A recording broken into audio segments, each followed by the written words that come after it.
Bien, se está grabando. Y puede compartir el hermano Jorge de manera automática. ¿Se ve la pantalla? No. Correcto, hermano Jorge, se ve la pantalla ahora.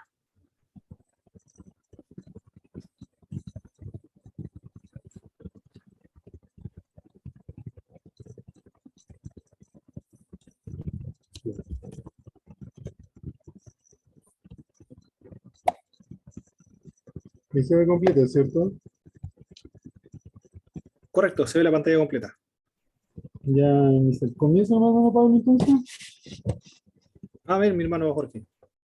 Ah, bueno, me tocó el tema comunicar a Cristo fuera de tu contexto. El texto base es El arte del evangelismo personal, publicado en el año 2012 por el autor McGraney, y vamos a analizar la comunicación en las diferentes edades.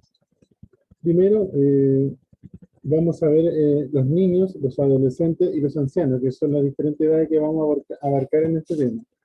Primero, los niños, es importante que conozcan a Cristo y que desde temprana edad puedan hacer una profesión de fe. Esto genera en ellos muchos beneficios, cambia su destino eterno y junto con ello también reciben muchos impactos positivos en su vida mientras están en la tierra. La condición espiritual de los niños es la misma condición espiritual que los adultos. Tenemos el mismo problema del pecado y la necesidad de salvación. Las mismas consecuencias si morimos con Cristo, o la misma consecuencia o la misma recompensa, perdón, si morimos en Él. Entonces, debemos señalar que la salvación depende completamente de la gracia de la obra del Espíritu Santo. Entonces nos podemos preguntar, ¿cómo reciben los niños a Cristo? Reciben a Cristo igual que los adultos.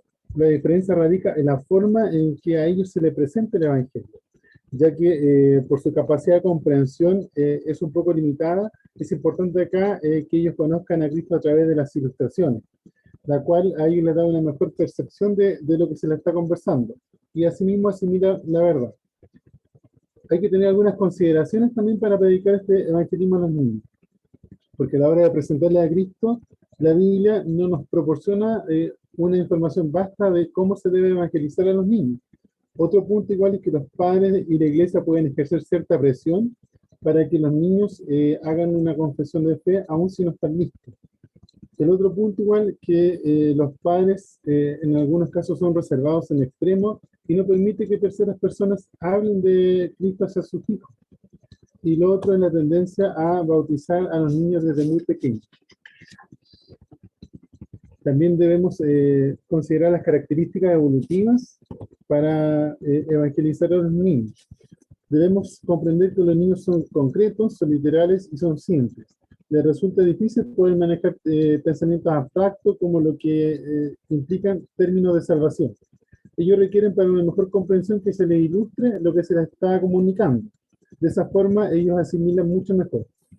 Los niños también tienen necesidades psicológicas básicas como es el sentido de pertenencia, de poder alcanzar, libertad del temor, amor y afecto, libertad de la culpa y la capacidad de contribuir al medio donde ellos están inmersos.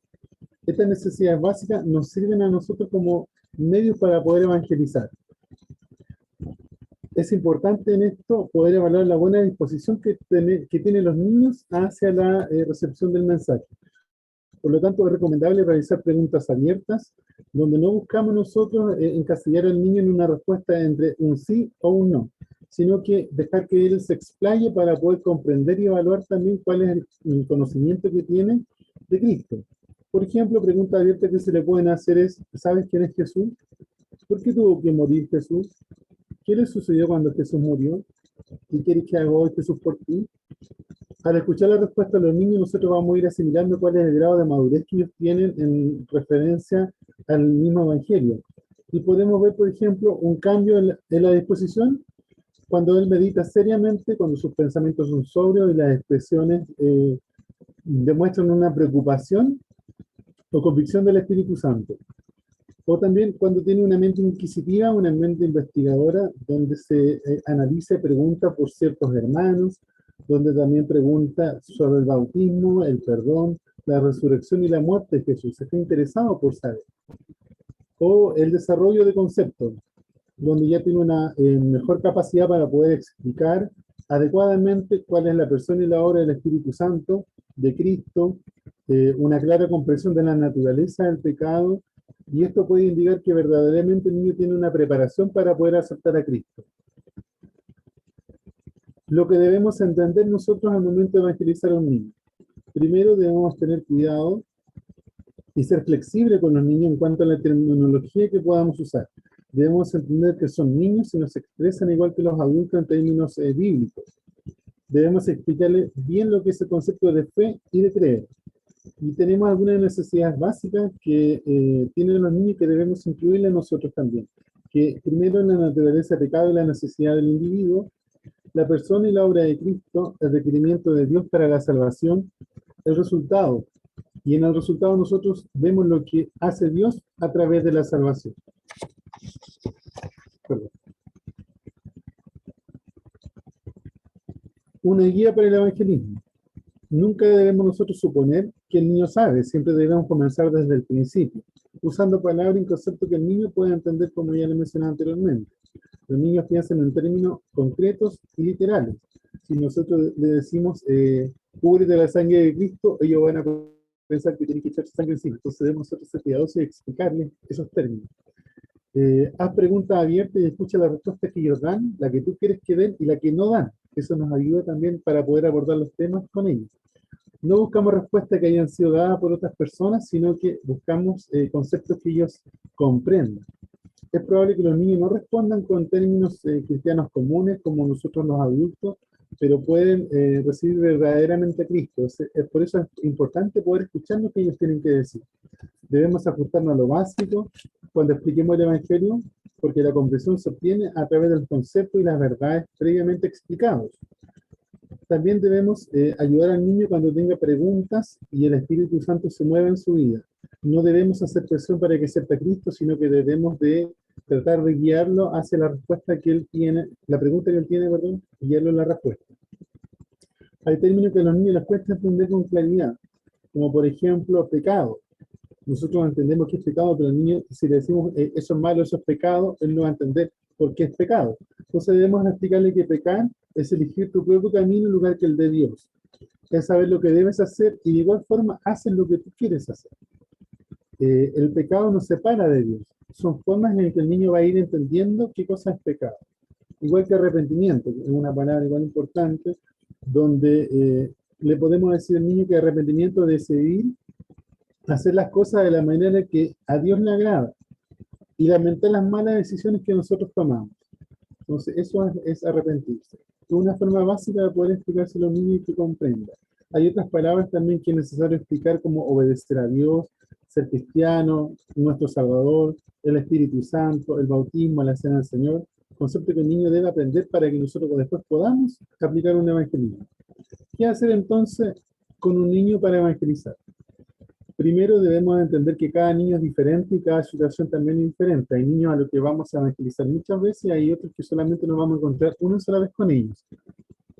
En todas las situaciones es importante mostrarse accesible, conversar con el niño y ser una persona en la que ellos puedan confiar. Aclarar las interpretaciones incorrectas o inadecuadas de forma amable. Limitándonos a temas también que sean básicos para ellos. Usar la Biblia, de preferencia la del niño, para mostrarle que en su Biblia se señala tal situación que estamos tocando con ellos. También enseñarle la necesidad del concepto y la urgencia de la fe, pero sin presionarnos a tomar decisiones precipitadas. Alentar al niño a comunicarse con Dios a través de la oración. Afirmar también verbalmente el deseo de bautizarse, de tomar la cena del Señor para que vaya comprendiendo los sacramentos. También hacer una distinción entre lo que es recibir a Cristo, el bautismo que viene posteriormente y pertenecer o ser miembro de una iglesia. En la medida que demuestran estar listos, permitirle a los niños que reciban a Cristo. Preguntar sobre lo que el niño hizo o dijo al momento de aceptarlo y repasarlo con él también. Comunicarse con los padres cuando sea o consideremos que es razonablemente prudente hacerlo y comenzar un seguimiento lo antes posible una vez que él acepte a Cristo. Proporcionar los recursos para los padres que son cristianos y que sus hijos hayan decidido seguir a Cristo y hablarle del Evangelio a los padres sin converso, de tal forma de preparar un lugar adecuado para el niño para que en su hogar él pueda también practicar su fe. ¿Qué es lo que no debemos hacer cuando evangelizamos a un niño? Primero, no debemos llevar al niño a tomar una decisión precipitada para la cual él no está listo. No debemos usar una presentación memorizada para presentarle el Evangelio. Siempre debemos comprender que él es un niño y nuestro evangelismo debe ser en forma dialogada. No hacer preguntas con respuesta implícita, es la misma pregunta que nosotros hacemos, de tal forma que usted nos responda lo que nosotros queremos. No confundirlo con demasiadas ilustraciones o versículos bíblicos o conceptos, ya que esto lo va a agobiar y mucha información no va a retener. No esperemos que use terminología cristiana. Él es un niño, por lo tanto hay cosas que no va a comprender y lo va a explicar en su lenguaje de niño. No supongamos que él no es salvo. Puede ser que el niño haya tomado una decisión, sea salvo, pero busca seguridad. No insistir demasiado en el temor y la amenaza del infierno. No decirle todo lo que nosotros sabemos de la Biblia, sino que írselo explicando paulatinamente para no confundirlo. No insistir en que sea salvo de forma inmediata. Y no digamos nosotros que Él es salvo, sino que dejemos que la palabra de Dios y el Espíritu Santo le dé testimonio a Él para que Él pueda tener convicción de su salvación. No pensemos que nuestra responsabilidad también termina cuando el niño acepta a Cristo, sino que debemos nosotros de seguir guiándolos a Él en su profesión de fe. Y no lo bauticemos ni permitamos que se una a una iglesia sin la autorización de sus padres, entendiendo que es un menor de edad y está bajo la tutela de los adultos. La comunicación en las diferentes edades en cuanto a los adolescentes. Primero, presenta similitudes con los niños y con los adultos a la hora de evangelizar, sobre todo con los adultos en los factores de la posmodernidad. Las características evolutivas de los jóvenes son las siguientes. Ellos tienen y andan en busca de desarrollar su identidad. Procesan información de forma amplia, mucho mejor que un niño, y de forma abstracta como los adultos. Ya pueden comprender y discernir lo que se les está hablando del Evangelio. Pueden procesar conceptos y no solo hechos tangibles. Pueden ser introspectivos, en cuanto a reflexivos para analizar su propio proceso y en la forma en que ellos se ven a sí mismos. Pueden también pensar anticipadamente y enfrentar problemas hipotéticos. Tienden a ser acomplejados, centrados en sí mismos y autosuficientes. Tienen la capacidad para desilusionarse, son deshonestos y en ocasiones engañosos. Están concentrados en el presente y no en el futuro. Carecen de una brújula basada en un sistema de valores que le permita desarrollarse críticamente. Como ellos están en el desarrollo de su identidad, deben afirmar, afianzar ciertos valores también en su vida. Son expertos en medios de comunicación y por lo tanto escépticos hacia lo que les parece a ellos que sea falso. Son influenciados por las experiencias y las percepciones negativas. Entonces, esta característica de los jóvenes nos va a servir a nosotros para aplicar un plan de evangelización hacia ellos. Hay un retrato que se hace de un adolescente estadounidense que también lo podemos aplicar nosotros al general de los adolescentes. Primero, que ellos están abiertos a lo espiritual. La mayoría, sin embargo, no busca respuesta en las iglesias locales, sino que busca respuesta en otros medios espirituales que pueden ser perjudiciales para su vida o la concepción que ellos tengan de la espiritualidad. Los adolescentes están orientados a las relaciones, tanto físicas como cibernáuticas. Tienen también un pensamiento inclusivo, validan sus puntos de vista de la verdad a través de las experiencias que ellos viven y son receptivos a las historias. Entonces, implicaciones para el evangelismo tenemos que los adolescentes que han encontrado la espiritualidad y han cambiado sus vidas son atractivos para los adolescentes que andan en esta búsqueda. Por lo tanto, los métodos impersonales limitan este éxito. Va a ser exitoso el cristiano que se muestre en realidad verdadero, porque sus hechos van a hablar mucho más fuerte que las palabras que podamos nosotros decir. La historia de Jesús, con su estilo de vida inclusivo, es muy atractivo para el adolescente. Debemos considerar también que las experiencias espirituales son importantes para los jóvenes y que la mayoría de ellos son analfabetos bíblicos.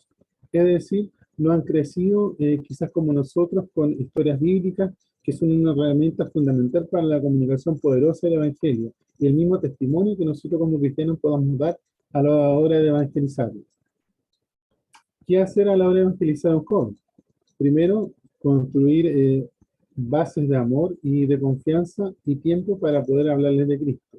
Esto sería como un pre-evangelismo, ir preparando la situación, construir puentes y relaciones con los mismos jóvenes, convertirnos en una persona confiable para ellos, aceptarlos y ser accesibles, crear entornos seguros, de tal forma que el adolescente pueda hacernos preguntas o inquietudes que él tenga respecto a su fe cristiana, usar palabras simples, compartir nuestro testimonio espiritual con ellos, entrenar también a los jóvenes que ya han aceptado a Cristo para que compartan su fe con otros jóvenes, comunicarle el mensaje de Cristo completo, incluyendo el costo que significa seguir a Cristo, no solamente las cosas bonitas, sino que también el sacrificio que hay detrás de él.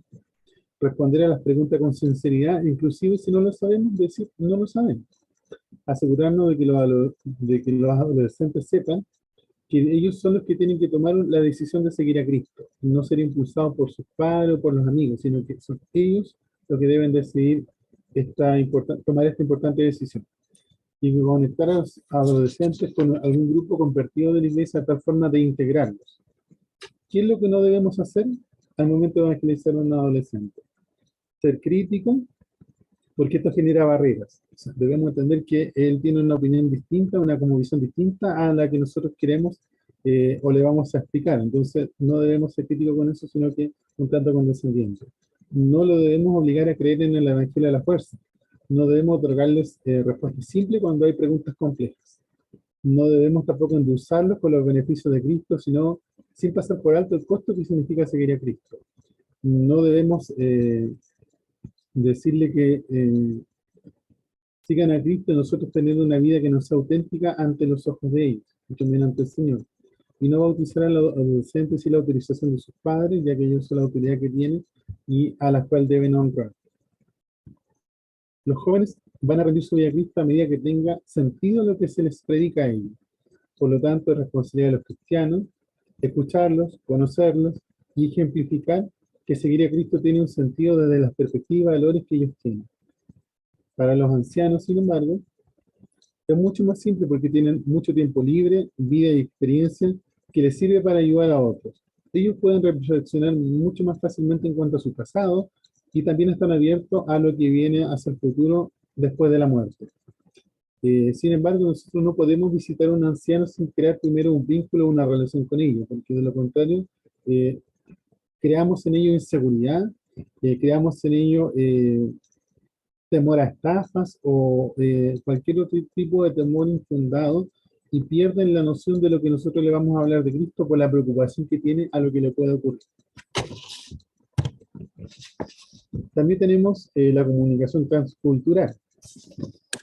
Esta comunicación transcultural, vemos nosotros que el mundo se ha vuelto cada vez más global con los avances tecnológicos, más pluralista con la integración de otras culturas y por lo tanto demanda una comunicación transcultural de calidad, la cual se hace mucho más necesaria en estos tiempos.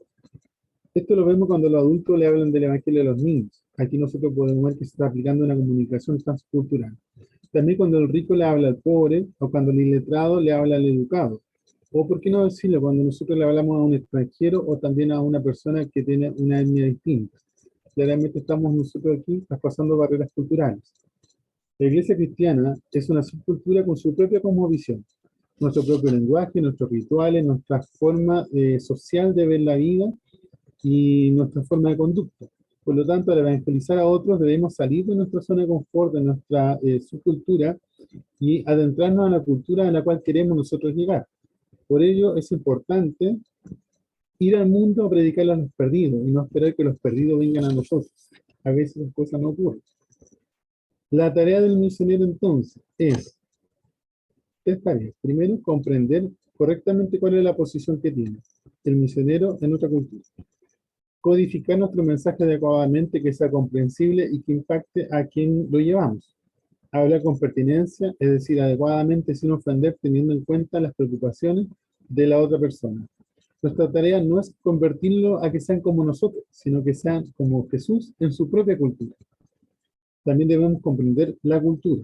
Esto es importante porque la cultura es un diseño de vida, es un plan que la sociedad adapta para poder lograr un entorno físico en el cual se va a desarrollar una sociedad.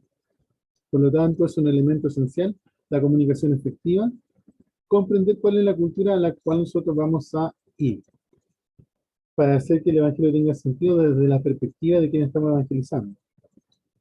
Hay dimensiones transculturales también que debemos considerar, las cuales son 7, que impactan en la forma en cómo nosotros podamos llevar el Evangelio. Primero, la cosmovisión, que es la forma en que se percibe el mundo en esa cultura, los procesos cognitivos, la manera de pensar que tiene la persona a quien vamos a evangelizar, la forma lingüística, la manera de expresarse en cuanto a sus ideas, los patrones de conducta, que son las maneras de actuar que tiene esa cultura, las estructuras sociales, que son la manera en que interactúan, la influencia de los medios, la manera de canalizar el mensaje, los recursos motivadores, es decir, las maneras de decidir que tiene aquella cultura.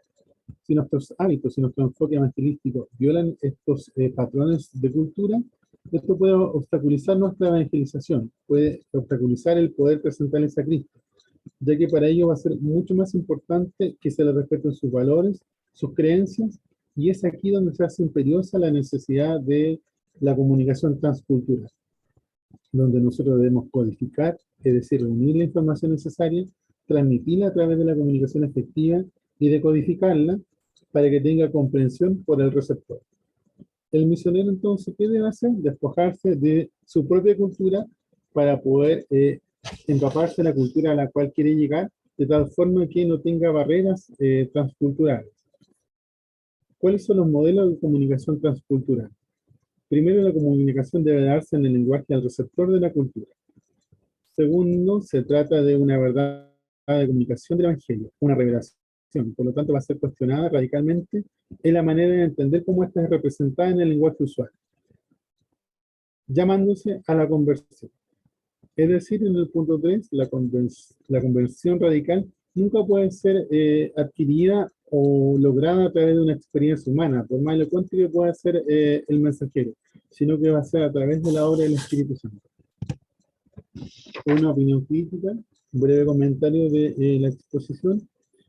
Encuentro que tiene fortaleza este texto o que es relevante el punto a fortalecer, que nos enfoca a lo que es primordial, a lo que debemos atender nosotros como evangelismo en las distintas edades, en cuanto nos muestra cuáles son las características de los niños, de los jóvenes, de los ancianos, qué es lo que debemos hacer y qué es lo que no debemos hacer. Por lo tanto, nos da una buena pauta para poder armar un plan de evangelización.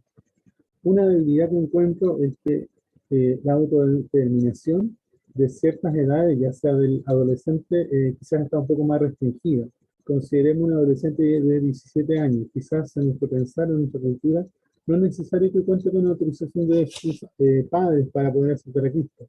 Sin embargo, legalmente es un menor de edad, entonces quizás ahí hay una debilidad a considerar.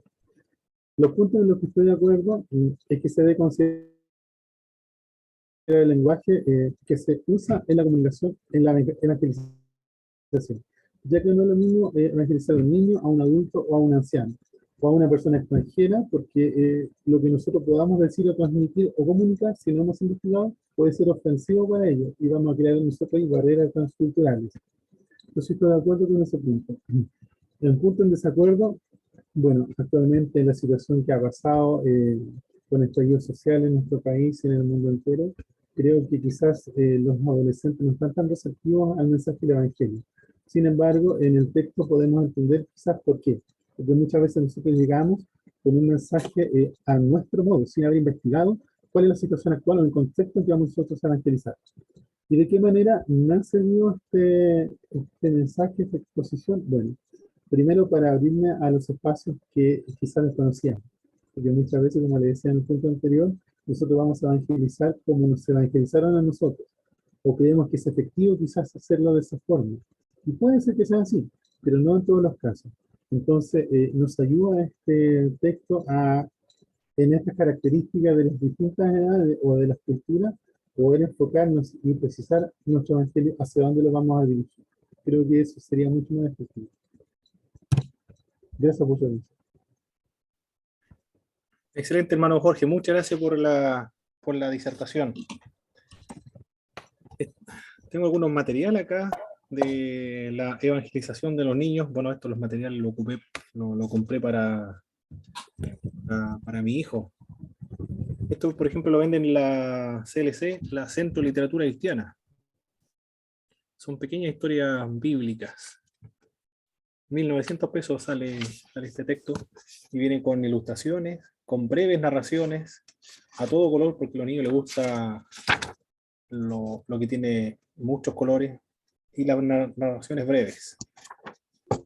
Estas, por ejemplo, son historias bíblicas. Esta habla acerca de Jesús, el primogénito del nacimiento de Jesús, habla acá. Este otro ¿En qué habla libro acerca de lo la compras, hermano Pablo? resurrección. Disculpe, hermano Jorge. ¿En qué librería usted compra esa literatura? En Centro de Literatura Cristiana, en la ciudad de Temuco, pero también se consiguen en Santiago, Concepción, donde esté la CLC, Centro de Literatura Cristiana. Muy bueno este material. Para los niños principalmente están comenzando a leer. También este otro lo consiguen en la Liga Bíblica. En Temuco, con el pastor Gerardo Canales, tiene estos materiales.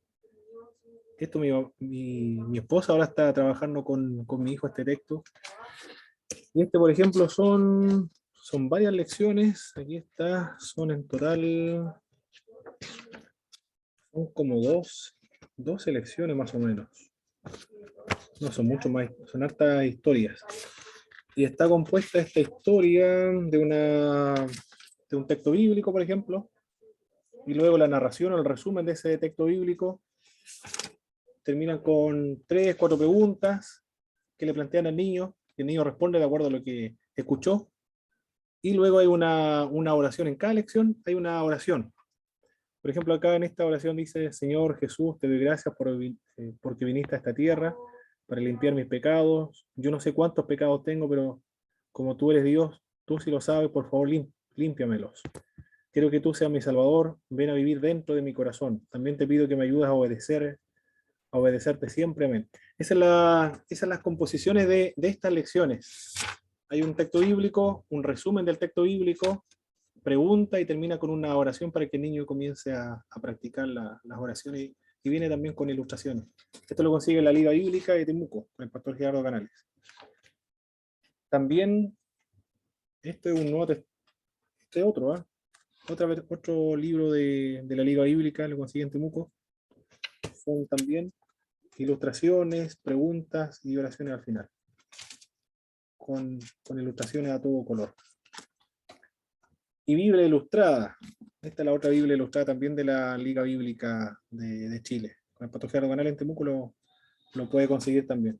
Esta es la Biblia, pero con algunas ilustraciones de fondo, entre medio. Acá está. Estos son algunos materiales para evangelizar o trabajar con los niños. Muy bien. Escuchamos la primera disertación, entonces. ¿Quién más viene? ¿Quién más falta la disertar?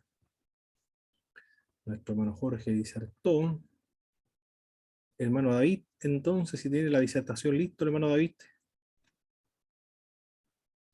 Hermano David Aravena. ¿Escucha? Correcto, hermano David. Mi hermano Pablo, voy caminando recién a mi casa. Ah, perfecto, hermano David, no se preocupe. Conectarme. Estaba Ya, pero muy, muy llena de Pablo. Así que puedo conectarme, sí. Por lo menos puedo conectar. ya, listo, hermano David. Gracias, hermano Pablo, disculpe. No se preocupe. Hermano José, no se encuentra, hermano José. Entonces vamos a continuar avanzando la clase. También habló nuestro hermano Jorge y lo que planteó el libro de texto que ustedes están leyendo, bueno, todos leyeron el mismo texto, que tenía que ver con la contextualización del mensaje del Evangelio. Y también había un principio de misionología, o lo que debe realizar el misionero para poder predicar el Evangelio a la cultura anfitriona, que es el proceso de la enculturización. Recuerdo de mis familiares cuando el Evangelio llegó a Yarquenco, la región de la Araucanía. Una tía que era machi le gustaba ir a los cultos de las iglesias.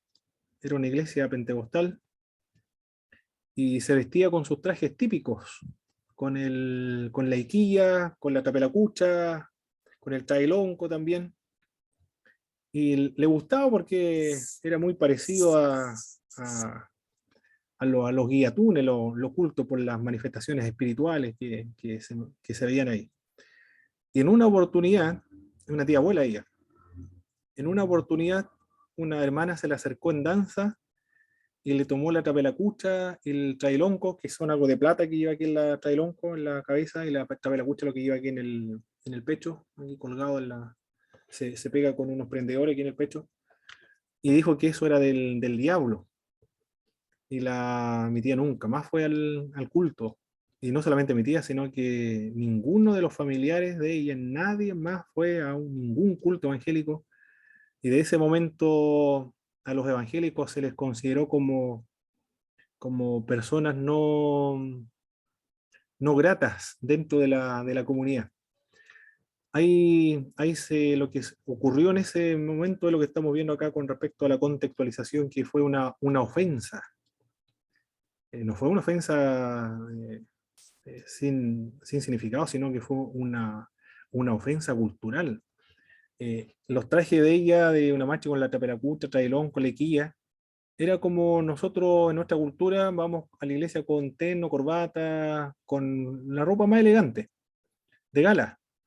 Eh, Esa vestimenta para la cultura mapuche, el trailón con la iquilla, la trapelacucha, es lo más elegante que ella tiene, y desde su propia cultura quería agradar al Señor y ir al oculto. Era machi, pero quería agradar al Señor porque se le había enseñado así, de ir con los mejores el traje de gala al culto, y se le dijo que esas vestimentas eran del diablo, por la única sencilla razón que era de otra cultura, es decir, de otro pueblo, no era chilena, era mapuche.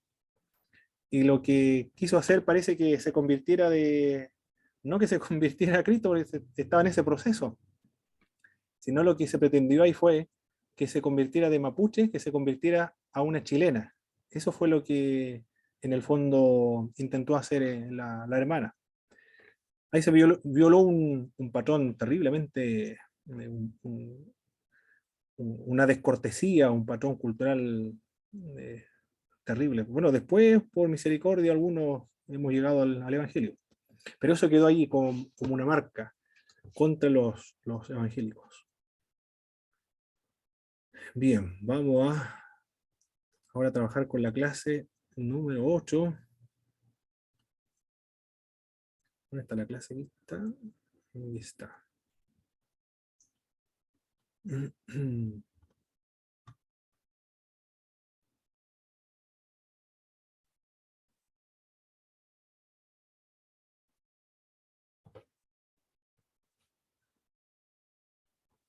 Muy bien, aquí estamos entonces.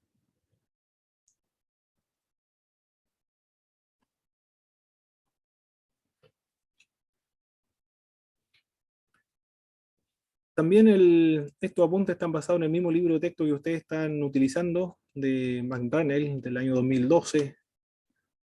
Y aquí tiene que ver con los mitos de la comunicación. En esta sección se va a examinar varias facetas de la comunicación para ser mucho más efectivos al comunicar el mensaje del Evangelio. Los mitos de la comunicación son los siguientes, de acuerdo a lo que nos dice nuestro autor que estamos trabajando. Oír el Evangelio con los oídos equivale a ser alcanzado con el Evangelio. Ese es uno de los mitos que se deben considerar en cuanto a la evangelización. El hecho de que alguien escuche o oiga el Evangelio no significa que la persona está evangelizada, porque el proceso de la evangelización termina cuando la persona que se está evangelizando es incorporado a una iglesia local. Ahí concluye el proceso de la evangelización. Las palabras de la Biblia son tan poderosas que para llevar a la gente a Cristo solo es necesario exponerlos a que escuchen o lean la palabra de Dios. Ese es otro de los mitos, porque la palabra de Dios demanda ser explicada. Y para que se produzca la salvación, la fe, recuerde que la fe está compuesta por conocimiento, está compuesta por asentimiento, y también está compuesta por apropiación. No puede asentir a algo que no sabe a qué va a prestarle su consentimiento o asentimiento. Tampoco puede apropiarse de algo que no entiende de qué se va a apropiar. Por eso que debe entender el mensaje del Evangelio para que pueda dar su asentimiento y luego se pueda producir la apropiación al mensaje del Evangelio. Lo vemos cuando el eunuco, por ejemplo, iba leyendo el libro de Isaías, en el capítulo 8 del libro de Hechos. Y Felipe le pregunta, ¿entiendes lo que lees? Y el eunuco le responde, ¿cómo voy a entender si no hay nadie que me lo explique? Él iba leyendo la sección del cordero que fue llevado al matadero. Entonces es un mito el simple hecho de que escuche a alguien un texto bíblico en la calle o la exposición de la palabra de Dios va a ser evangelizada, porque para ser evangelizada necesita comprender el mensaje del evangelio. Debe dar su asentimiento a lo que se le está predicando, debe apropiarse de lo que se le está predicando, de las doctrinas bíblicas, y debe ser incorporada a una iglesia, debe comprometerse con Jesucristo. Ahí concluye el proceso de la evangelización. Y después viene otro proceso que tiene que ver con el proceso del discipulado. Por lo tanto, no es suficiente el hecho de citar algunos textos bíblicos o exponer o leer incluso la Biblia. No es suficiente. La predicación es el medio ordenado por Dios para comunicar el Evangelio. No es el único medio ordenado por Dios para poder comunicar el Evangelio. Se expone el Evangelio de diversas maneras, de diversos modos. El sermón es un vehículo efectivo para producir un cambio de vida. Tampoco el sermón es un vehículo efectivo. No es el único. Es, por supuesto que sí, pero no es el único. También de todas las maneras de comunicar el Evangelio hay una que es mucho mejor que otra. Ese es otro de los mitos que nos está comentando nuestro autor. Porque hay varias formas de que las personas escuchen el Evangelio. Es solo con ver la historia de la iglesia y también las experiencias de las conversiones actuales. En las iglesias de Antioquía de Siria, o los pueblos musulmanes, cuentan algunos pastores que han ido a evangelizar aquellas tierras. En una oportunidad llegó un hombre con una pistola y apuntó al pastor para matarlo, y apretó el gatillo y la bala no salió. Y después se fue. En dos oportunidades ocurrió eso. Y la tercera ocasión fue nuevamente, y el pastor dijo, otra vez vendrá este hombre a intentar matarme. Y el hombre le dijo, anoche me visitó en sueño una persona de blanco, vestida de blanco, y me dijo que usted tiene algo importante que decirme. Y ahí el pastor le comunicó el mensaje del evangelio a ese hombre, por sueño.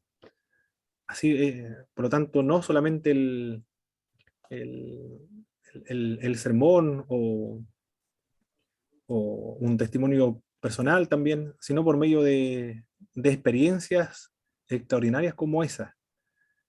También ha ocurrido en otras ocasiones que ha llegado el misionero esto lo cuenta Michael Green en uno de sus libros del Espíritu Santo.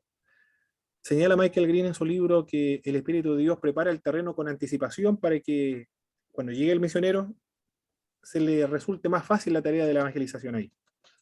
Y cuenta Michael Green que un misionero llegó a un territorio musulmán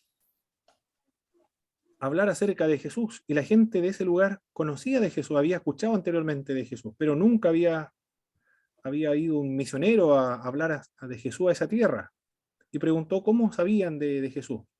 Y le contaban que antiguamente había un hombre que le habían regalado un Nuevo Testamento, y lo leyó y comenzó a enseñar todo lo que estaba leyendo en ese Nuevo Testamento. Por medio del Nuevo Testamento, una persona se convirtió y esa persona comenzó a evangelizar, a enseñar acerca de todo lo que estaba leyendo en el Nuevo Testamento, pero después él falleció, lo más probable, y no se produjo una iglesia, no se levantó una iglesia, pero el terreno estaba preparado ahí ya, con esa pequeña labor que había comenzado una persona hace mucho tiempo antes de que hubiese llegado el misionero. Por lo tanto, hay varias formas, hay varias maneras de comunicar el Evangelio, cómo llega el Evangelio a un determinado territorio. La clave para la comunicación efectiva es la formulación precisa del mensaje. Tampoco es así, porque hay varios factores que llevan a una persona a la conversión. No necesariamente de que la exposición sea un mensaje elaborado, preciso, que contenga todos los elementos del mensaje evangelístico. No necesariamente ocurre así. Lo otro, las palabras tienen significado, también es un mito, porque las palabras no tienen significado en sí mismos, sino que las palabras tienen significado en un contexto. Las palabras tienen significado en una oración, la oración tiene significado en un párrafo, el párrafo tiene significado en un texto. Y ese texto va a tener significado en el contexto donde se encuentre la persona a la cual se está evangelizando. Por lo tanto, las palabras no tienen significado en sí mismo, tiene que haber un contexto. Lo que la gente verdaderamente necesita es más información. Tampoco eso es cierto, puesto que, por ejemplo, las universidades de Holanda, la Universidad Libre de Ámsterdam, o la Universidad de Tubinga en Alemania, en Ámsterdam en Holanda, la Tubinga en Alemania, o también en algunas universidades están en Francia, las otras que son de teología liberal. Ellos tienen una información contundente acerca de la Sagrada Escritura. Conocen el griego, el hebreo, el arameo, conocen las diversas métodos de interpretación de la Sagrada Escritura, conocen y estudian la patrística. Esas son teologías muy elaboradas, pero es una teología liberal. No creen que la Biblia sea inspirada por el Espíritu Santo de Dios. Algunos son ateos, son agnósticos, otros son panteístas. El hecho, por lo tanto, no el hecho de tener más información va a ser más creyente, no es así, de acuerdo a lo que se determina en la experiencia. El Espíritu Santo remediará todos los errores si somos insuficientemente sinceros, espiritual y constante en la oración. Ese es otro de los mitos. No es así siempre. Debe haber una sinceridad de parte del predicador. También debe ser espiritual el predicador. Debe ser constante en la oración para presentar el mensaje del Evangelio. Son recursos que le dan fortaleza al predicador para comunicar con mayor eficacia el Evangelio. Como cristianos deberíamos restringir severamente nuestro contacto con gente mala y refrenarnos de ir a lugares malos para no perder nuestro testimonio y arruinar la predicación. También ese otro de los mitos en cuanto a la comunicación del Evangelio. Porque Cristo compartió con publicanos, con pecadoras, con pecadores, y lo acusaron de ser comilón, bebedor y amigo de pecadores. Recuerdo en una oportunidad cuando leí un libro de diccionario, creo que decía diccionario de bíblico, algo así, o diccionario de la historia de la iglesia, vi una imagen de una predicadora del siglo XVIII, de haber sido la predicadora, estaba en una cantina con los borrachos y ella estaba predicándole a los borrachos en una cantina con una Biblia en sus manos, sola estaba predicando la hermana. Y así podemos seguir enlistando a diversas personas que van a predicar el Evangelio a estos tipos de lugares. Pero esos son algunos mitos de la comunicación del Evangelio.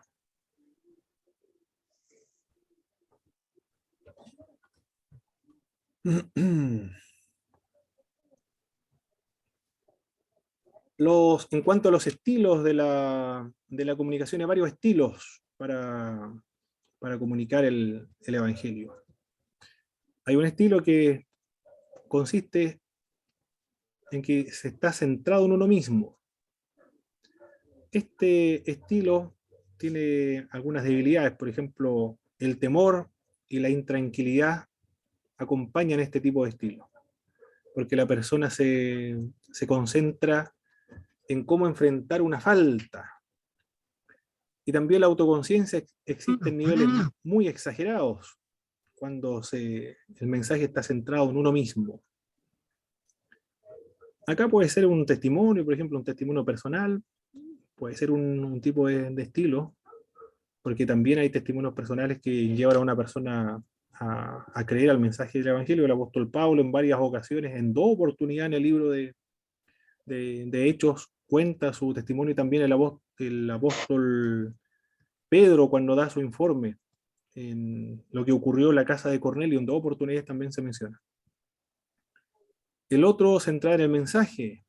El peligro de este estilo es que el monólogo puede convertirse en el modo de comunicación.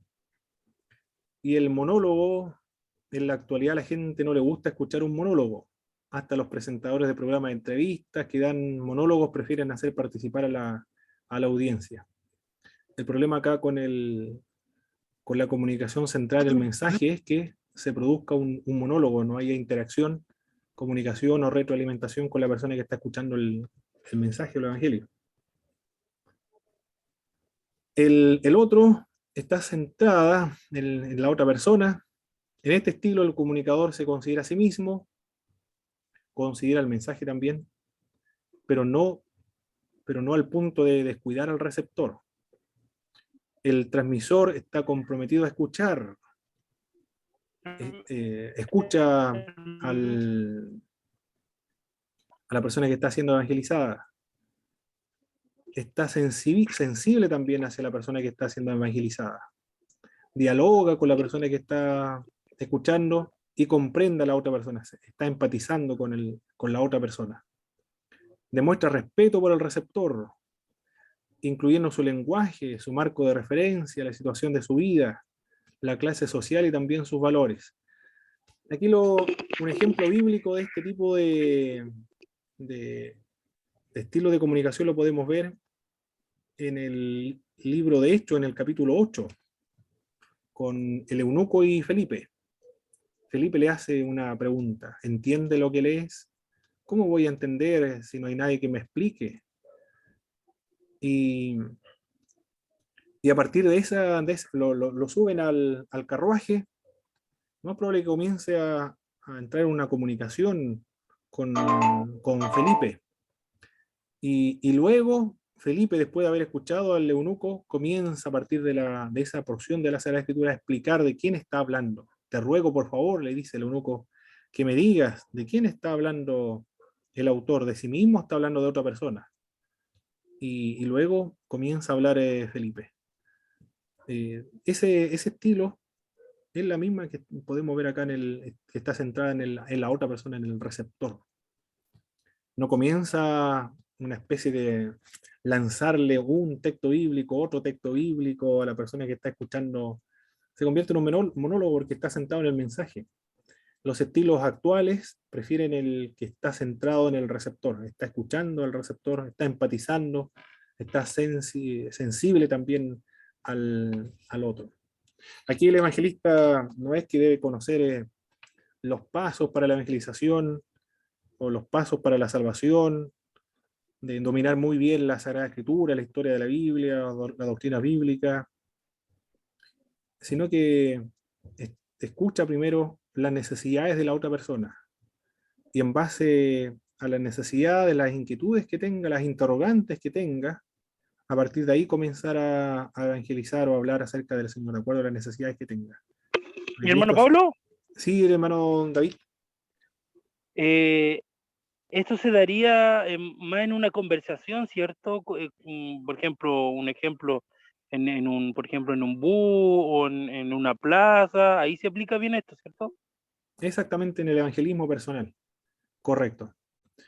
Se da un evangelismo personal porque en una campaña evangelística está centrado en una campaña evangelística, está centrado en el mensaje, es decir, el predicador se presenta y comienza a exponer la Sagrada Escritura, un mensaje evangelístico, pero un monólogo, porque no hay oportunidades para la interacción.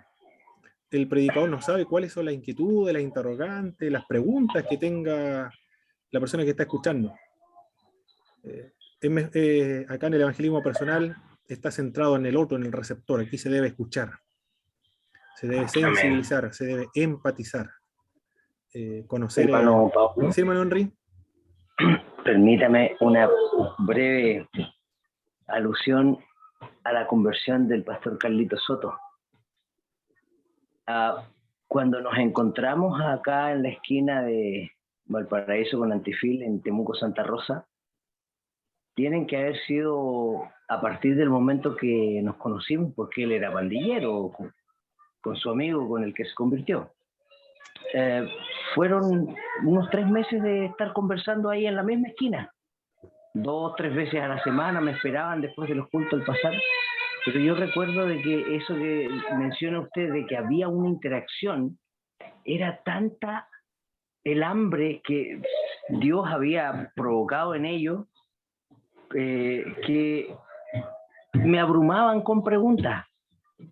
Y en algunos momentos yo le recuerdo que cuando me estaban hablando, yo le decía al Señor, Señor, ¿y qué le contesto? Porque era abrumador. Y recuerdo muy claramente una pregunta que me hicieron acerca de los ovnis. Bueno, ¿y qué dirá Dios de los ovnis? ¿Existirán o no? Y yo, descolocado, le digo yo, Señor, ¿qué le contesto a esto? Y me viene al corazón, digo yo, el Señor no nos pone estas cosas. Bueno, claro que la Biblia habla de esas cosas, pero ¿cómo y de qué manera? Claro, porque al profeta Elías dice la palabra que vinieron carros de fuego a buscarlo y era la única forma que tenía de expresar que habían unos carros de fuego. Ahora, si son ovnis o no son ovnis, yo no sé, pero la Biblia habla de carros de fuego. Y ellos quedaban así, ¡ah! Y yo para adentro, claro, también, porque yo decía, Señor, qué tremendo. Entonces, ¿a qué es lo que quería llegar con este punto? Que no debemos tener miedo. Realmente el Espíritu Santo pone palabras precisas. Eso quería mencionar. Yo recuerdo, eso es una maravilla. Muy bien, muchas gracias, hermano Henry, hermano David también. Perfecto. Lo que se prefiere ahora en las sociedades postmodernas, a diferencia de la modernidad, de la era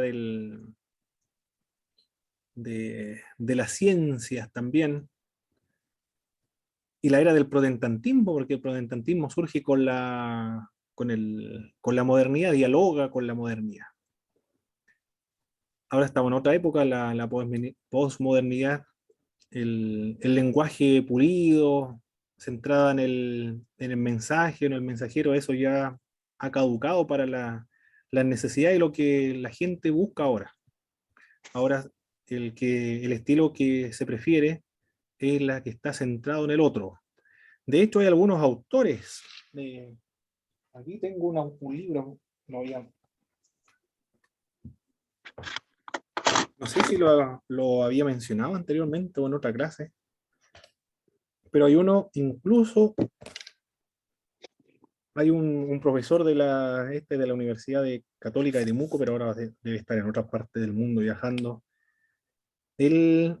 Rafael Echeverría se llama él. Escribió un libro, El Búho de Minerva. Este libro, Acto del Lenguaje, volumen La Escucha. Este es el libro de Rafael Echeverría. Este autor recorre el mundo con la sola intención o propósito de enseñarle a la gente a escuchar. La escucha es una estrategia de comunicación.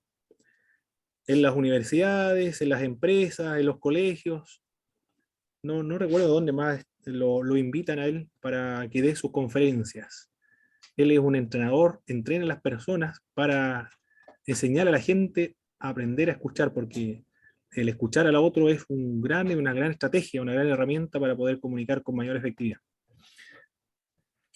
Él es un profesor de filosofía, pero se dedica a eso, de enseñar a la gente a aprender a escuchar. La comunicación según Dios. Vamos a ver ahora. Dios se comunica con nosotros. La forma la podemos ver en Cristo encarnado, Cristo hecho hombre. Jesús entró a nuestro mundo. También entró a nuestra cultura, a una comunidad, e incluso entró a una familia. Mire, el primer modelo de la enculturización lo podemos ver en Jesucristo, en el Hijo de Dios. Él es el primer modelo de la enculturización. porque se adapta a nuestra cultura, come nuestras comidas, se viste como nosotros vestimos, en fin. Aprendió todo lo que nosotros aprendimos. Aprendió los lenguajes, hablaba el arameo, las costumbres también de los judíos, los hábitos, y conoció los corazones, los sufrimientos de la gente. Se comunicó de manera cercana, de manera personal. En Cristo entonces vemos la comunicación de Dios, las características de la comunicación de Dios. Una de las características de la comunicación de Dios es amorosa. Amar es buscar lo mejor para el receptor o la persona que está escuchando, cualquiera sea el costo para el emisor. Amar en lo comunicacional es disponer o soportar cualquier inconveniencia necesaria para asegurarse de que los receptores comprendan el mensaje. Bueno, él como Cristo, como el maestro, el que conoce a los seres humanos cómo aprende, no le era muy complicado enseñar estas verdades o estas lecciones espirituales para la gente, por eso que empleaba pregunta y respuesta,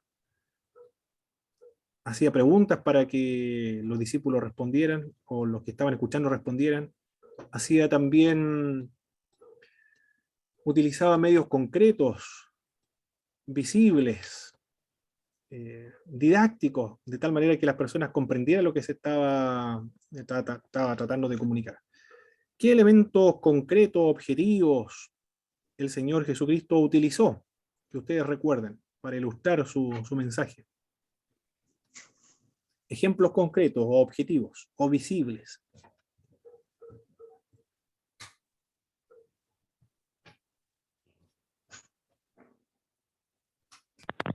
Cuando hablaba de la siembra y la cosecha. Muy bien, también, bueno, ahí estaba empleaba parábolas también, que son analogías. Una parábola es una historia terrenal, pero con un significado celestial o espiritual. Empleaba parábolas también para poder ilustrar sus mensajes, porque la única manera de poder entender lo espiritual es por medio de analogías terrenales, o ejemplos, comparaciones terrenales. Pero también el Señor empleaba elementos objetivos, concretos, visibles, del mismo modo como los profetas del Antiguo Testamento. Para ilustrar sus mensajes, los profetas del Antiguo Testamento, Jeremías, por ejemplo, utiliza un yugo de madera. Isaías anda desnudo por las calles. El profeta Ezequiel come pan inmundo, es decir, pan cocido con excrementos secos de los animales. Bueno, todavía hasta el día de hoy se utiliza en los pueblos que viven en el desierto. Y también durmió por 39 días amarrado al lado derecho y otros días, no recuerdo cuántos, al lado izquierdo amarrado. Una incomodidad terrible. Se cortaba el cabello, lo lanzaba al aire, saltaba, palmeteaba también o aplaudía y gritaba por las calles. Hacía un forado en la pared. Era realmente era considerado como una persona que tenía problemas mentales porque todas las cosas que hacía para poder ilustrar su mensaje. Cristo también emplea elementos objetivos, elementos concretos para ilustrar su mensaje. Por ejemplo, cuando quiere enseñar la humildad y el servicio, ¿qué va a hacer el Señor para enseñar la humildad y el servicio? Él mismo lava los pies de los discípulos. Perfecto, muy bien, él mismo lavó los pies a los discípulos. Es un medio muy objetivo, didáctico, muy concreto. Cuando Jesucristo quiere enseñar que el mayor en el reino de los cielos es el menor, o la forma en que se debe recibir el reino de los cielos, ¿qué hace él para enseñar cómo se debe recibir el reino de los cielos?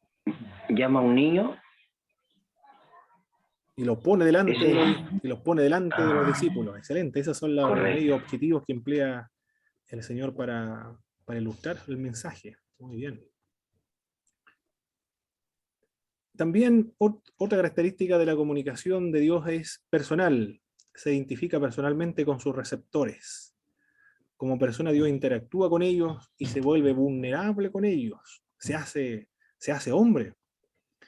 Y Jesús tiene todas las características de un ser humano. Siente hambre, siente sed, está cansado, tiene sueño, siente dolor. Cuando ve a la viuda de Naín, la viuda de Naín, va a sepultar a su unigénito, a su hijo unigénito. Es viuda, su esposo falleció, lo más probable. Y su hijo ahora, su único hijo, el que la puede sustentar, ahora murió. Y Jesucristo ve esta escena. Y la Escritura nos dice que Jesucristo se le conmovió las entrañas. Es una forma de expresar de un profundo dolor, es decir, los sentimientos para los judíos se encuentran aquí en las entrañas. Se le compungió sus entrañas, se le removieron sus entrañas de dolor. Cuando ve a su amigo Lázaro muerto, también Jesucristo lloró. Se empatizó absolutamente con los seres humanos. También es de alto impacto. Para lograr este alto impacto, desarrollar un alto grado de credibilidad en los receptores. Una persona que tenga mal testimonio de lo de afuera de la iglesia no va a ser muy efectivo para escuchar el mensaje. Demuestra su mensaje, no solo lo dice, es decir, su estilo de vida, por medio de su estilo de vida lo demuestra. Se ocupa de la gente y los problemas específicos de la gente. Lleva a los receptores a descubrir algo, y a quienes responde les confía la tarea de hacer lo correcto con sus mensajes. Esas son las características de la comunicación de Dios. Es amorosa, es personal y con un alto grado de impacto. En cuanto a los principios acá, del comportamiento humano, el mensaje tiene sentido. Dios hace lo que sea de la manera que le parece mucho mejor para él, porque es sabio, de acuerdo a su providencia. Esto se le conoce como la providencia. ¿Alguien ha escuchado este término, verdad? En alguna oportunidad, la providencia.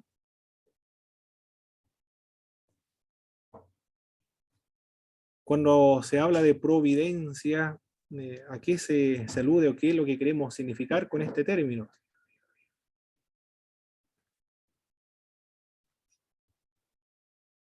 ¿Algún hermano? ¿Nadie tiene alguna idea acerca de la providencia? ¿Confianza en Dios, hermano Pablo? ¿Confianza en Dios o no? No está relacionado específicamente con aquello, con la confianza en Puede Dios. ser algo así como lo que Dios tiene preparado y en algún momento, digamos, de necesidad, Él lo provee. Muy bien, algo parecido con aquello. Bueno, la providencia es un término técnico en la escritura. Está la idea, pero con este término se quiere expresar que Dios guía. Aquella doctrina está en la Biblia, se deduce a partir del estudio general de la Biblia.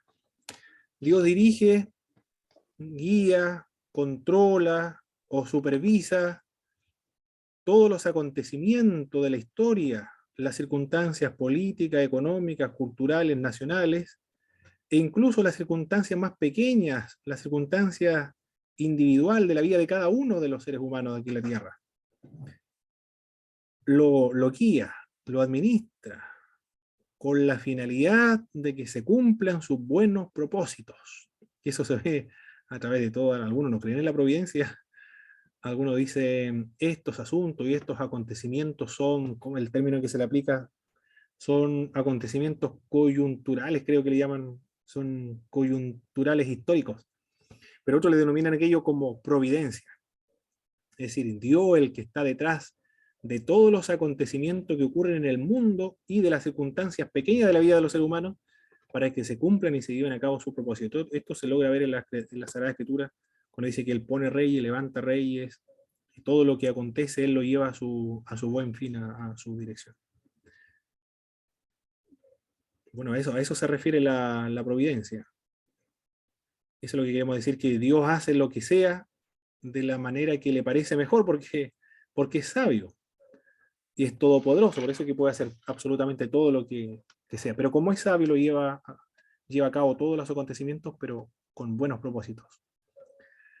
La gente hace lo que tiene sentido para ella. Estos son los dos principios que hay que considerar. Debemos presentar el Evangelio de tal manera que Cristo tenga sentido para la gente. Por tanto, nuestra tarea es comunicarnos con ellas en el contexto de las personas, basándonos en la comprensión de su uso del lenguaje y la perspectiva que tiene. Actualmente los tratados son ineficaces, dice este autor que estamos leyendo, pues tratan de temas que corresponden al siglo XX.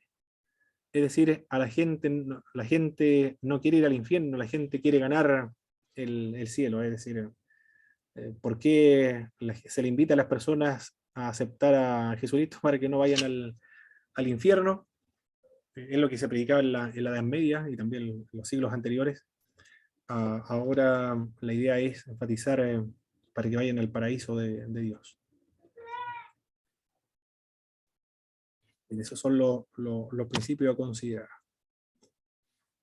El lenguaje para la claridad. Comenzar con un lenguaje o vocabulario que la gente entienda. Karl Barth, era un teólogo del siglo XX también, muy importante. Voy a anotar el nombre aquí de este hombre, porque este hombre es importante para la historia de la teología. Karl Barth, aquí va. Karl Barth. Es un alemán este autor, el autor de la neoortodoxia.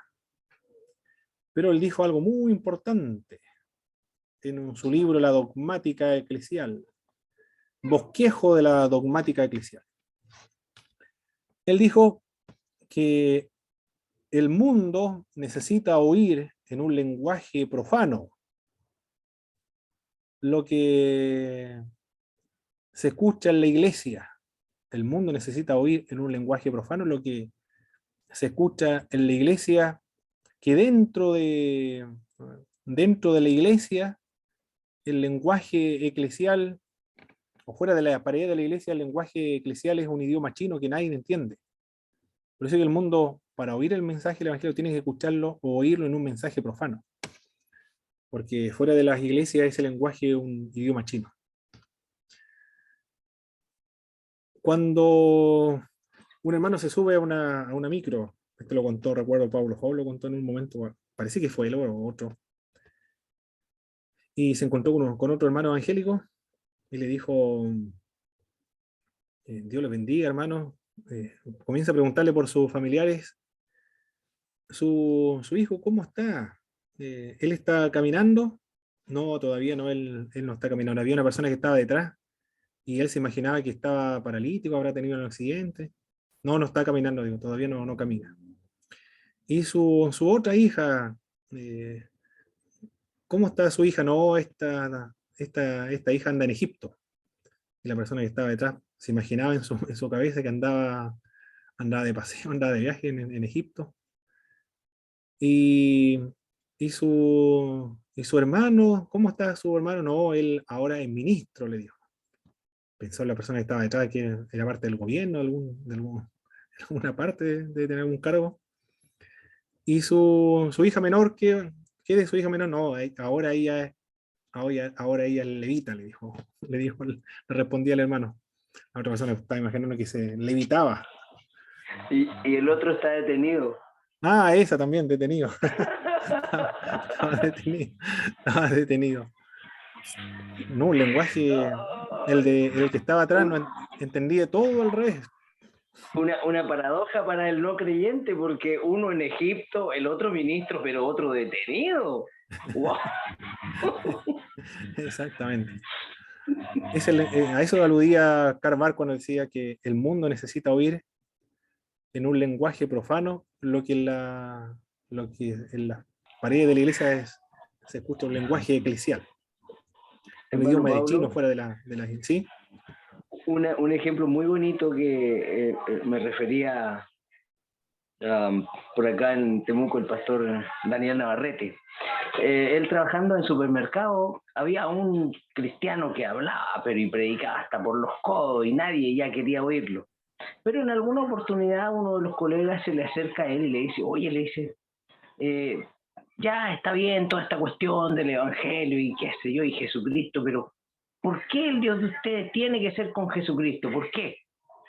Entonces, él toma la parábola del trabajo donde estaban. Mira, le dice, este supermercado tiene un gerente, ¿cierto?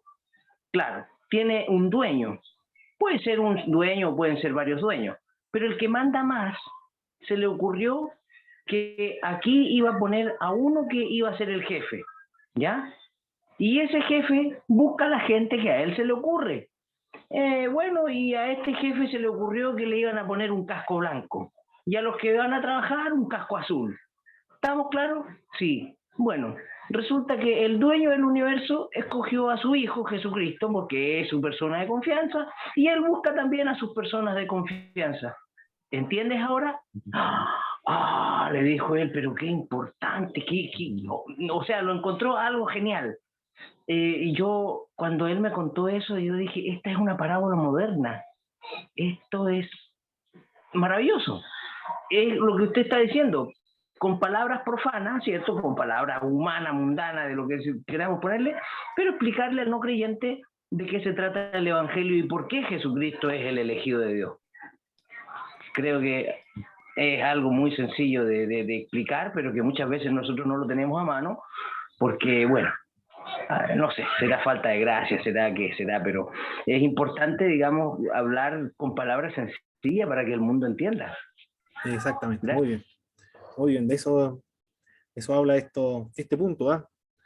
El mundo necesita oír un lenguaje sencillo, claro, concreto, bien objetivo, para que logre comprender el mensaje, de lo contrario no va a entender. El lenguaje eclesial debemos hablarlo dentro de nosotros, nuestra iglesia, pero para evangelizar debemos hablar un lenguaje que la gente entienda. El hermano Jorge está hablando delante que un niño no logra entender la sangre, cúbreme con tu sangre, o la sangre de Cristo, que me cura, por ejemplo, o esta idea de pecado, por ejemplo, tampoco un niño lo logra entender muy bien, porque el niño es concreto, bien objetivo, es literal, todavía no ha desarrollado la idea de lo abstracto, por lo tanto hay que hacerlo bien objetivo. John Wesley decía lo siguiente cuando el sermón debía ser presentado, decía que los sermones deben estar preparados de tal manera que un niño de 12 años sea capaz de entenderlo. Si no lo comprendía un niño de 12 años, entonces el mensaje no estaba muy bien elaborado. La idea es esa, hacer que el mensaje sea comprensible, que se entienda. No sé si ustedes conocen algún predicador, hermanos, que se caracterice por hablar claro, concreto, bien profano, bien terrenal, de manera que la gente entienda el mensaje. Hay un chileno que es muy coloquial para hablar, ¿eh? Un conferencista internacional.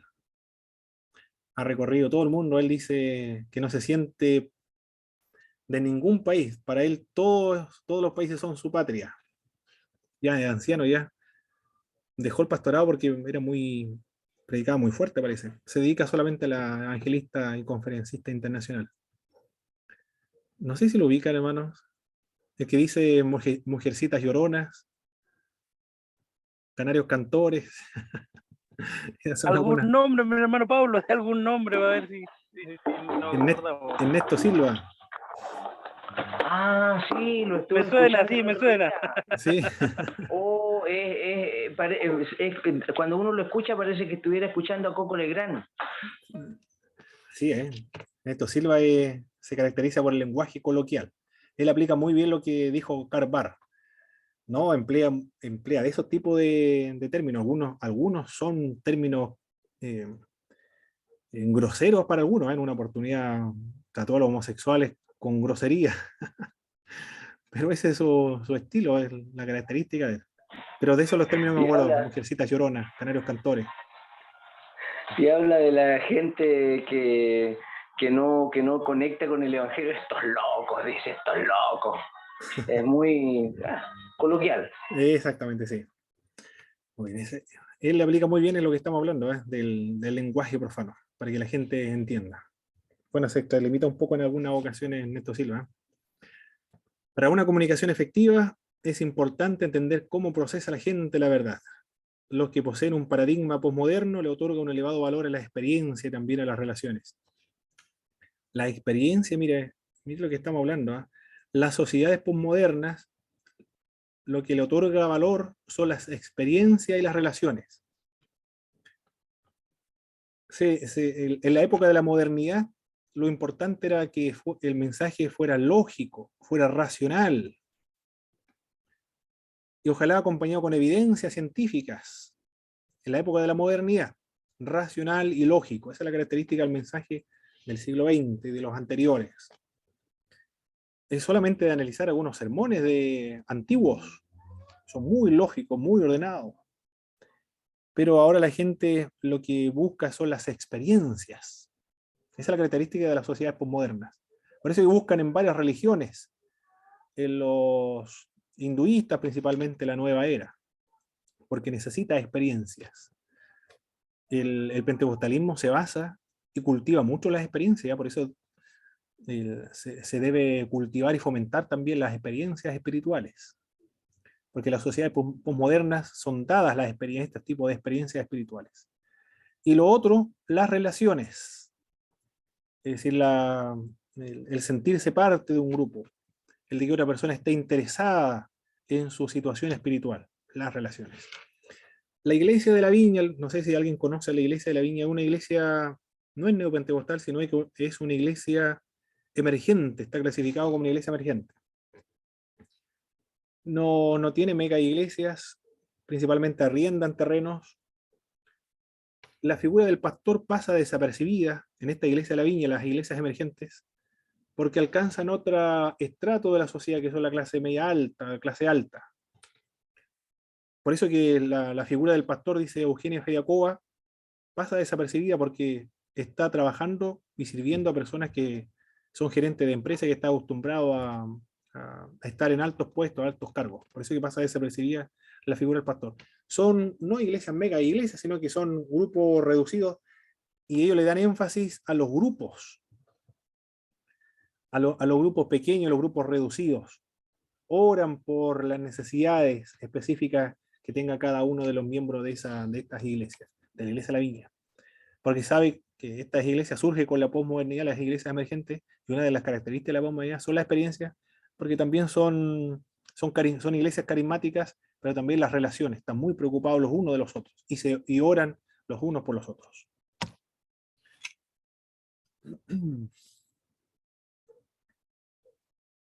Quiero borrar esta parte de aquí, de Carbar, ahí está.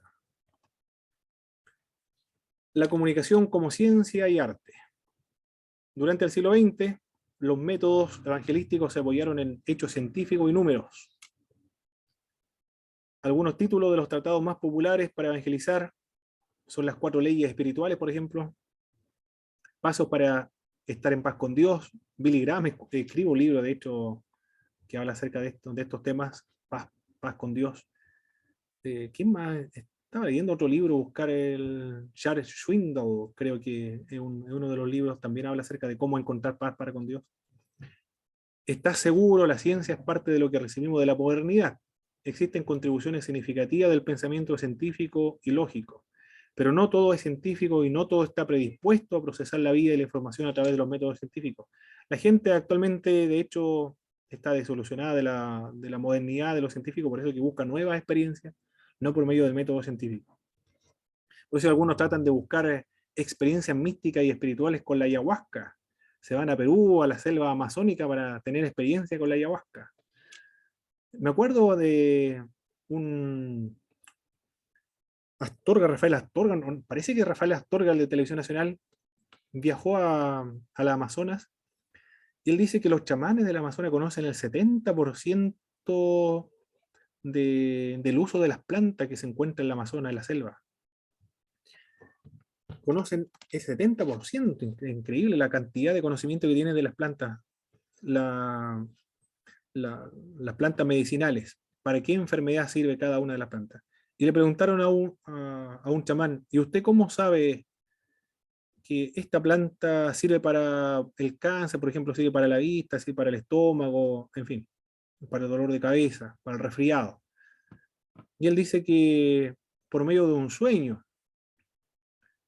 y en el sueño escucha una música, no recuerdo el sonido de la música, pero él entona una melodía.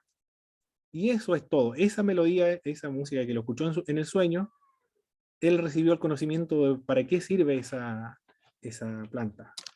Parece que el liru, liru, liru, lero, liru, liru, liru, la, algo así, lo que escuchó en el sueño. Y la interpretación de esa melodía le dice que para qué sirve esa planta. Y él explica que el método científico para, para conocer algunas cosas como esa, por ejemplo, el uso de las plantas, no se entienda, no es el conocimiento científico no es el único método para conocer, como lo demuestran los chamanes de las selvas amazónicas. Hay otros métodos también para conocer.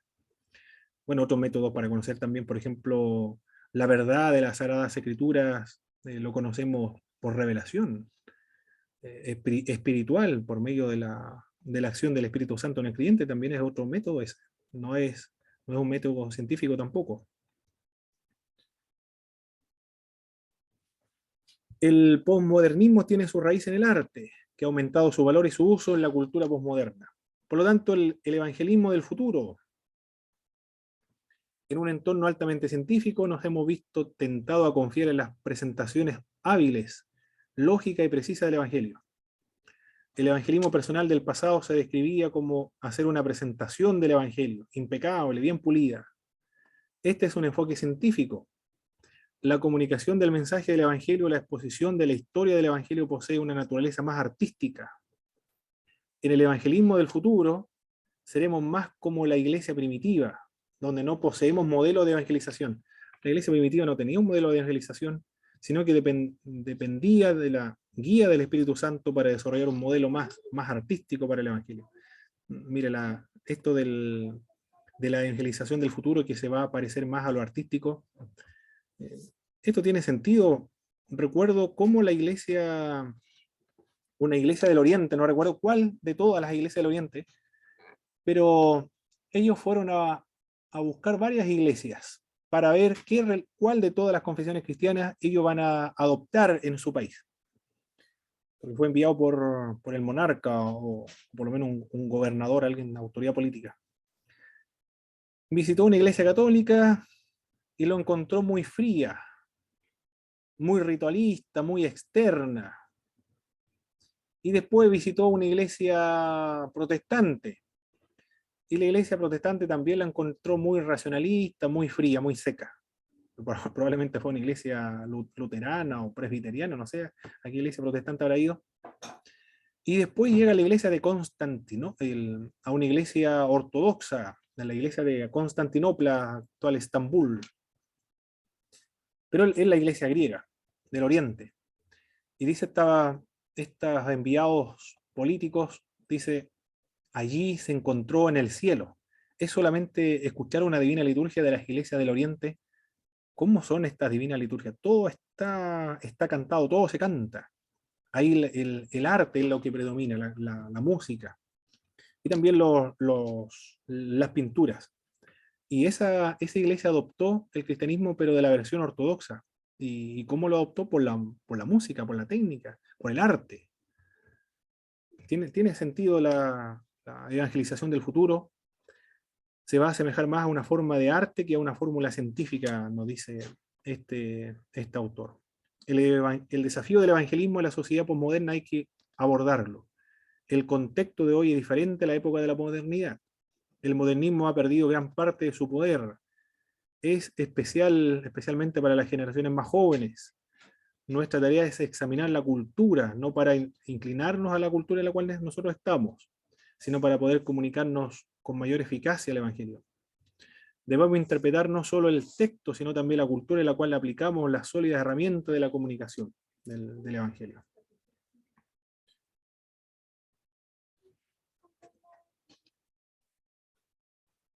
En la Escritura hay dos modelos de evangelización. ¿Cuáles son estos modelos? El primero, tenemos 4 evangelios en la Sagrada Escritura. Cada uno de ellos trata de abordar, trata de explicar el evangelio a comunidades distintas. Por ejemplo, Marcos, él escribe para los cristianos de Roma. Por eso es que hay presencia más de latinismos ahí. Cuando emplea algunos elementos, algunas prácticas culturales judías, lo explica. Y como escribe para los romanos, cristianos romanos, sus narraciones son rápidas. Es como una cinta de película. Es como si alguien estuviese viendo una película. Enfatiza más la acción, los movimientos, no tanto las enseñanzas. ¿Por qué? Porque a los romanos no les gusta mucho la enseñanza, les gusta la acción. En cuanto a Jesucristo, nos los presenta los sentimientos de Jesucristo, los gestos de Cristo, la mirada de Cristo. Eso es Marcos, el Evangelio de Marcos. Escribe para un grupo de personas con características culturales diferentes. Por lo tanto, Marcos escribe de tal manera que los destinatarios a otra cultura entiendan el mensaje. Enfatiza Jesucristo, el siervo de Dios. Eso es lo que enfatiza Marcos.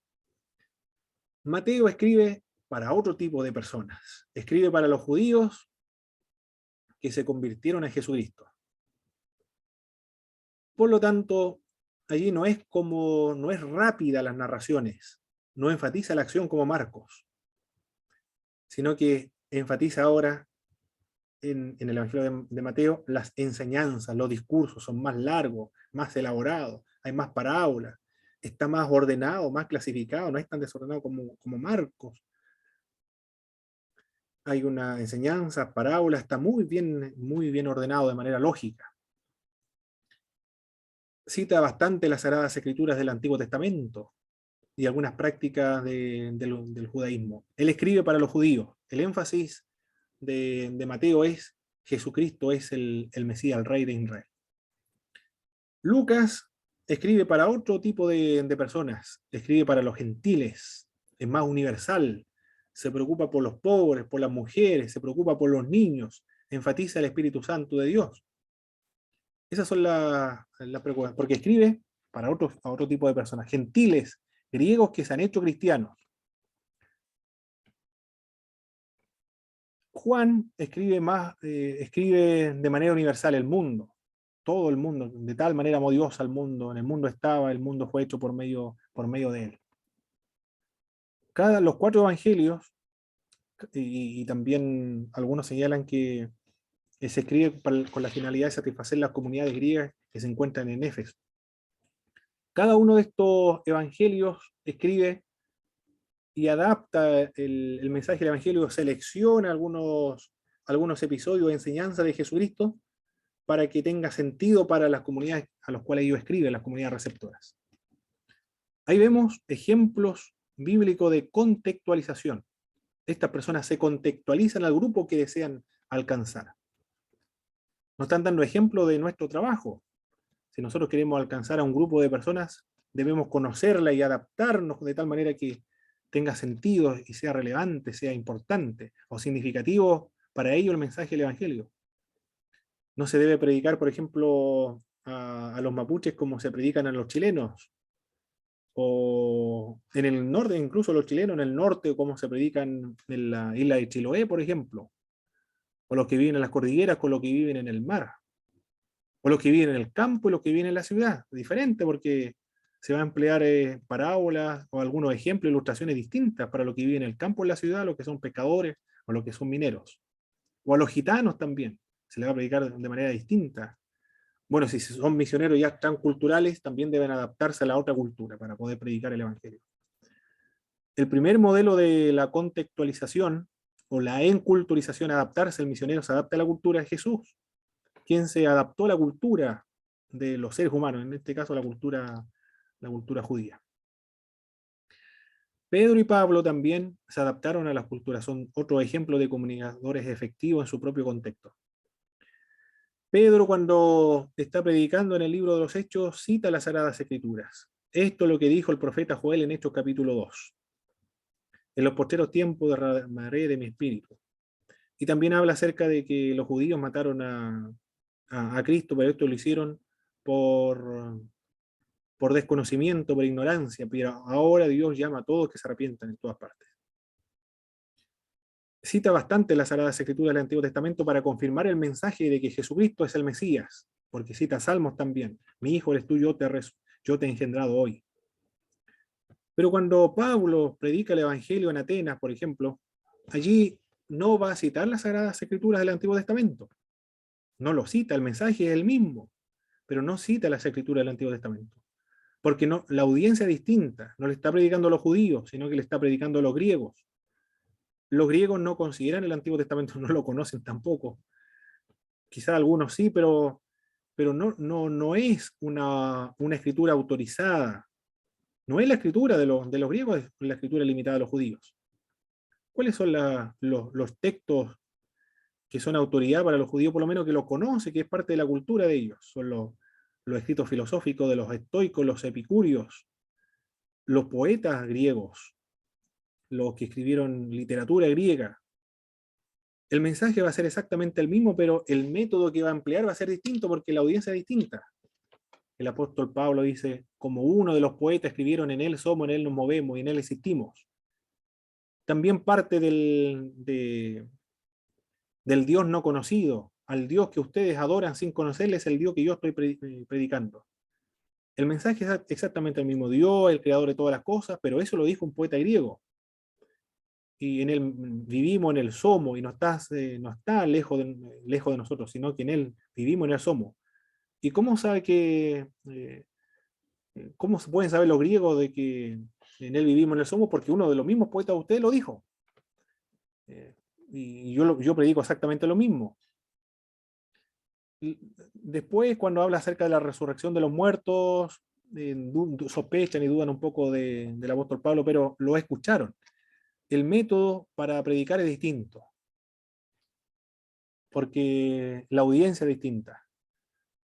En la historia de la iglesia también lo podemos ver. Tomás de Aquino, por ejemplo, él quiere hablar acerca de Dios, enseñar acerca de Dios, pero a los musulmanes, principalmente a los musulmanes. Por lo tanto, no puede partir de las escrituras de judías porque los musulmanes no son judíos. Tampoco puede partir de la escritura cristiana porque los musulmanes no son cristianos. ¿Qué va a hacer Tomás de Aquino para poder hablar acerca de Dios? Va a emplear otros métodos, el mismo del apóstol Pablo, la revelación general. Por lo tanto, va a establecer los argumentos de la existencia de Dios racional. Lo mismo que hablaron lo que es común, una literatura común y universal para todos, tanto musulmanes, judíos, cristianos. Aristóteles, por ejemplo. Platón y Aristóteles van a hablar acerca de estos argumentos cosmológicos, teológicos, entre otros, el movimiento, por ejemplo.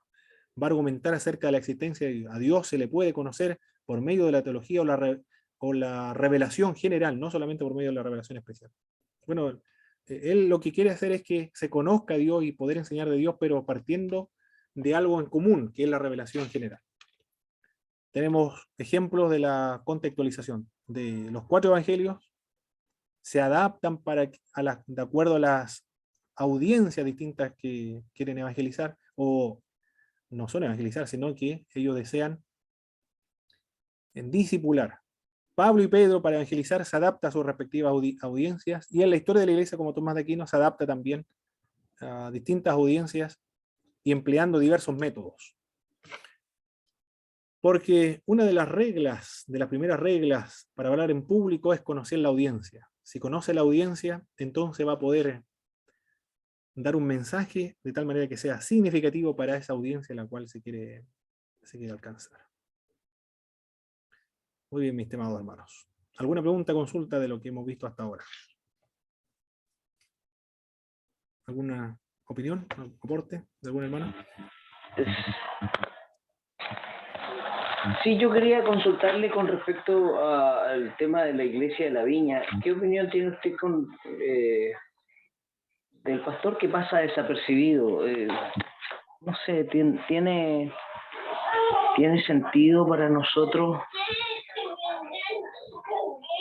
No sé, la verdad es que quisiera saber su opinión porque yo tengo una al respecto y quería saber la suya.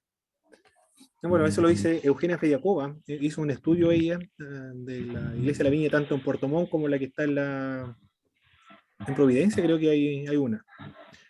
Y ella dice que ahí la figura del pastor pasa desapercibida por necesidades prácticas pastorales, porque está pastoreando a un grupo de personas que están acostumbrados a mandar, a ordenar, a dirigir personas, que son empresarios, gerentes de empresas, por necesidades prácticas, necesidades pastorales netamente prácticas. Funciona, es decir, ahí en la iglesia de la Viña funciona. Si fuese el perfil de otro pastor, no funcionaría, no crecería la iglesia. Pastores de bajo perfil, creo que les puede funcionar. A ver, yo en mi opinión creo de que es bueno que haya un bajo perfil en el pastor de modo tal que enseñe de algún modo también a liderar a otros. No quiero decir de que sea un pastor invisible, sino más bien un pastor que ayude a que en la práctica otros aprendan también a enseñar, a predicar, a caminar en el fondo. Me llama mucho la atención. Por eso que le quería hacer esa pregunta. Y lo otro es con respecto al arte. En el Evangelio de Jesucristo podemos ver al mismo Señor Jesucristo cuando Él se sube a una barca para predicar y les predica desde la barca. En el mismo Sermón del Monte, Él toma un lugar, digamos, estratégico seguramente para hablarles, para que se escuche a toda la multitud. Creo que en eso hay un ingenio, hay un arte, hay una forma distinta de hacerse notar. Creo que si nosotros oramos y le pedimos al Señor, Él nos va a dar no sé, el punto preciso para no exagerar con el asunto, porque también vemos algunas iglesias que hoy en día hacen como una especie de conciertos y cuando los vemos nos queda la sensación de que se están pareciendo tanto al mundo que en el fondo es un show más de cualquiera de los grupos que conocemos. Sin embargo, cuando hablamos del arte, digamos, en el evangelismo, creo que tenemos que ser cuidadosos de ser equilibrados. Sí. Perfecto, correcto. Muy bien. Esa era mi opinión. Muy bien, excelente, muchas gracias. Perfecto, hermanos. Vamos a concluir entonces con una oración a nuestro Señor. Hermano. ¿Sí, hermano Jaime? Sí, bueno, un poco más de lo que pude entender de la clase y meditando lo que se ha dicho y de lo que usted explicaba, viene como a mi mente ya Jesucristo hace 2000 años que estuvo aquí en la tierra, un poco más de 2000 años, y a través de sus discípulos, a través de la evangelización, a través del mundo, como el mensaje de Dios quiere abarcar en su totalidad a la humanidad. Dios busca las diferentes estrategias para salvar al hombre, porque eso es lo que Dios busca, salvar al hombre del pecado y de la muerte eterna, que es lo que el pecado lleva a la muerte eterna del ser humano. Es tanto el amor de Dios que tiene hacia nosotros, hacia la humanidad en general, que Dios busca la infinidad de estrategias basándose en las diferentes culturas que existen en la humanidad para llegar con el mensaje. A través de los idiomas, a través del arte, a través de la ciencia, de alguna otra manera, porque el hombre en sí es tan cerrado en mente que es incapaz de buscar a Dios. Se basa en su propia conciencia, se basa en sus propios preceptos, creyendo ser mayor que Dios en sus propios pensamientos. Y Dios quiere abarcar al ser humano para llamarlo al arrepentimiento y llevarlo a la salvación. Y esto es lo que yo hoy día he podido reflexionar cuando usted explicaba y lo que decía mi hermano Enrique, que Dios busca incansablemente. Y esto nos enseña a nosotros en que nuestro mensaje evangelístico tiene que estar basado en el lugar donde nosotros lo encontremos. Quizás la predicación vamos a estar en un lugar, quizás predicando la palabra en una invitación formal, quizás con empresarios, con autoridades, pero también nos va a tocar predicar en un evangelio en un lugar totalmente apartado de la sociedad, en la delincuencia, en la drogadicción, en el alcoholismo. Y ese mensaje nosotros tenemos que basarnos en la cultura y en la sociedad donde estamos. Y debemos tener la capacidad de llegar con el mensaje de Cristo para esas personas, para que el mensaje tenga cabida en sus corazones. Perfecto, muy bien, muchas gracias, hermanos. Alguien habló acerca de por qué las iglesias en Chile, las iglesias pentecostales crecieron tan rápido. Y algunos indican que una iglesia que se adaptó a la cultura, se contextualizó. La música se contextualizó. Los mismos himnos gringos se cantaron, pero con instrumentos musicales propios de la cultura chilena, del folclore chileno. Guitarra, ¿qué le gusta a la gente? La guitarra, el acordeón, los banjos, el bombo y los panderos, que es típico que se canta para el 18 de septiembre, en la ramada o alguna fiesta, en los torneos. Un tío, de hecho, me dijo que fue una iglesia evangélica, dijo que fue como ir a un torneo, porque se escucha, está adaptada a la cultura chilena. Yo creo que tiene algo de razón eso. Muy bien, vamos a finalizar. Hermano Cristian Sepúlveda, nos dirigen una oración, por favor, para concluir.